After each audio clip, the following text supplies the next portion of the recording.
Hello, this is Pastor Stephen Anderson from Faithful Word Baptist Church in Tempe, Arizona. And today I want to teach you your first Greek Bible verse. And this is probably the most famous Bible verse from the Greek New Testament, which is John 1:1. What we know in English as, "In the beginning was the Word, and the Word was with God, and the Word was God."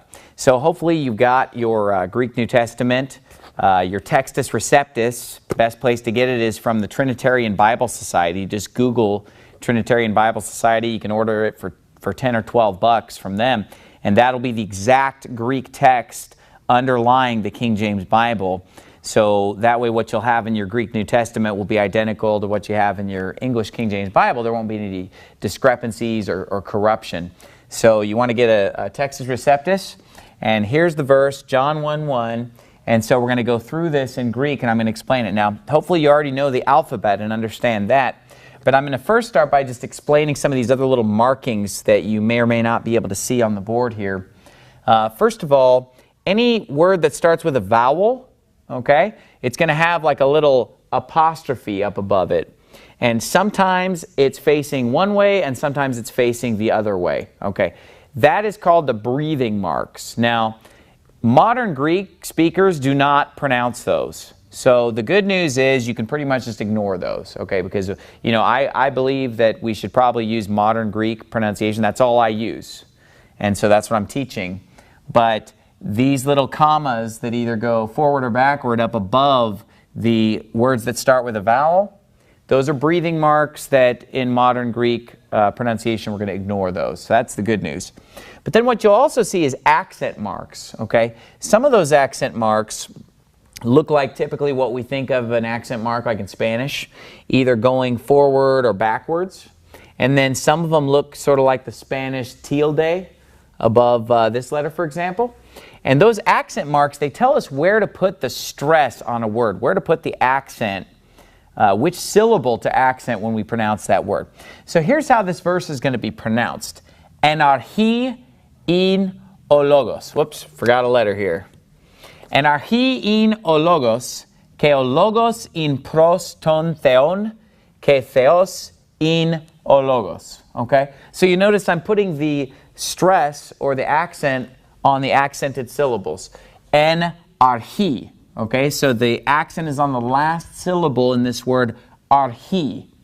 Enarchi in ologos.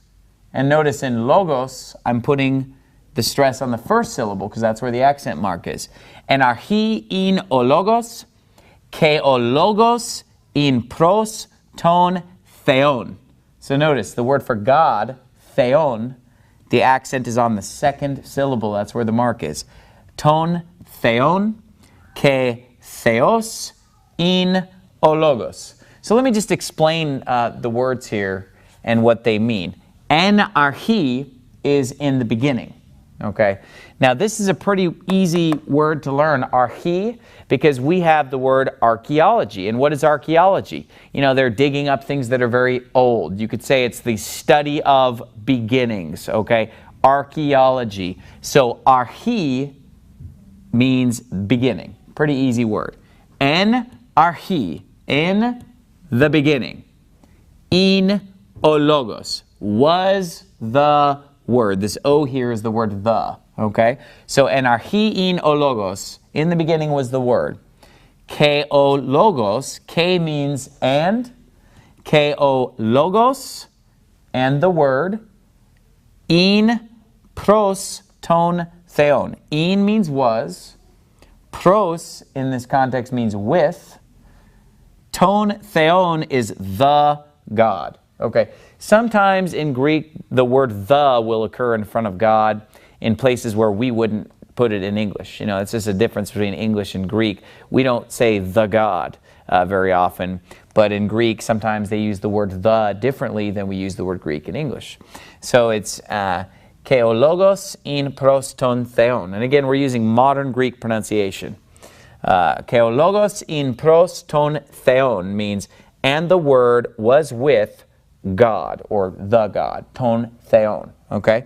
And then the last phrase here says, ke theos, and God, in ologos, was the word. Now, if you remember in English, this says, in the beginning was the Word, and the Word was with God, and the Word was God. Now you'll notice that in the Greek New Testament it says, and God was the Word. Now don't let that confuse you or bother you and say, oh, it's different in the Greek. It's not different. It's only different to those who don't understand the language. You know, people who don't know Greek, but then they try to look at the Greek New Testament and try to find places where they can correct or change the King James. You know, it's just that they don't understand the language. And let me just explain to you something about Greek. In Greek, the word order is not the same as it is in English. You know, in English, the word order is very important, you know, subject, verb, direct object. Well, in Greek, because of the way the language is inflected, you can move things around and get the exact same meaning. You know, you can basically, instead of saying, you know, for example, I hit the ball, you could say, you know, the ball hit I. And but you don't mean that the ball's hitting you. You know, the way the words are inflected in Greek, you're still saying I hit the ball, you're just putting it in a different word order. So the word order is a lot less rigid in Greek. You know, things can be moved around. So basically what I'm trying to say is that saying ke theos in o logos is not any different at all from saying, you know, ke o logos in o theos. I mean, it's not really any different. I mean, you're just putting it in a different order. Doesn't really matter. Okay? So it's saying the exact same thing, that the Word was with God and that the Word was God. Okay? So again, enarchi in o logos, ke o logos in pros ton theon, ke theos in o logos. Okay, is how that's going to be pronounced. This is a good verse to memorize, probably the most famous verse in the Greek New Testament. So we talked about the word archi, and we talked about the word logos means the Word. Okay, pretty famous words. Now, you'll notice that with the word theos here, theos means God. Now, theos should remind you of the word theology, for example. So this is another one that's pretty easy because we derive our word theology from theos.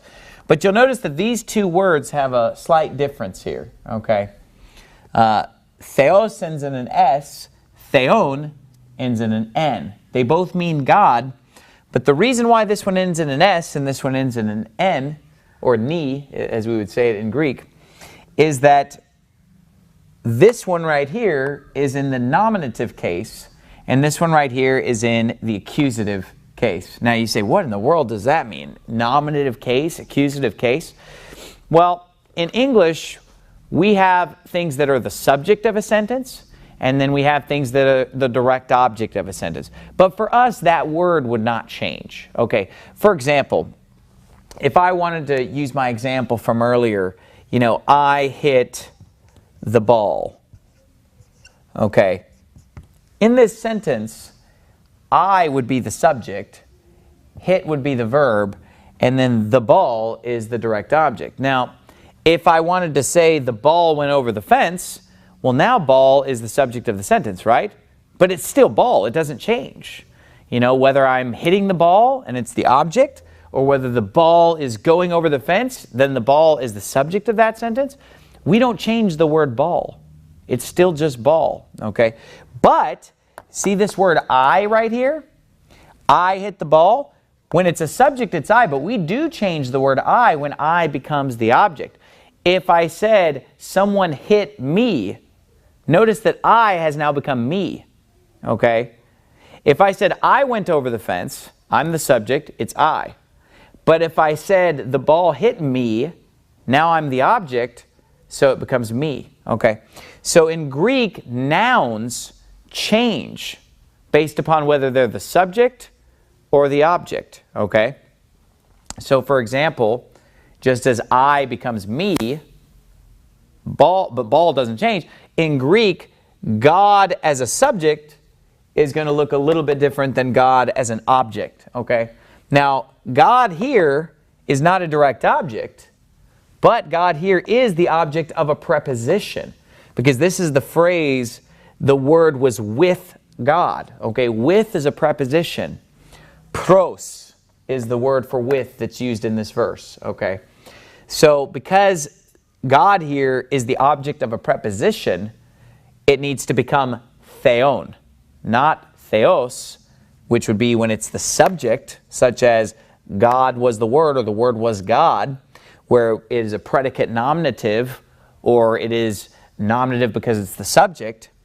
Now it needs to become theon because it's an object of a preposition. So it's in the accusative case. Okay, so when a word is being used as the subject in Greek, it's a nominative case. If it's a predicate nominative, as it is right here in the phrase, the Word was God, if it's a predicate nominative, it's again in nominative case. Subject, nominative case. But when it's an object, such as a direct object, or the object of certain prepositions, of which pros is one, then it's going to be in the accusative case. So, theos becomes theon. Okay? And everything else in this verse is pretty straightforward, right? I mean, that's probably the only thing that would kind of throw you for a little bit of a loop when you first look at this verse. Everything else is pretty straightforward. It's pretty basic. So let's go through it one more time. Enarchi in o logos. Ke o logos in pros ton theon. Ke theos in o logos.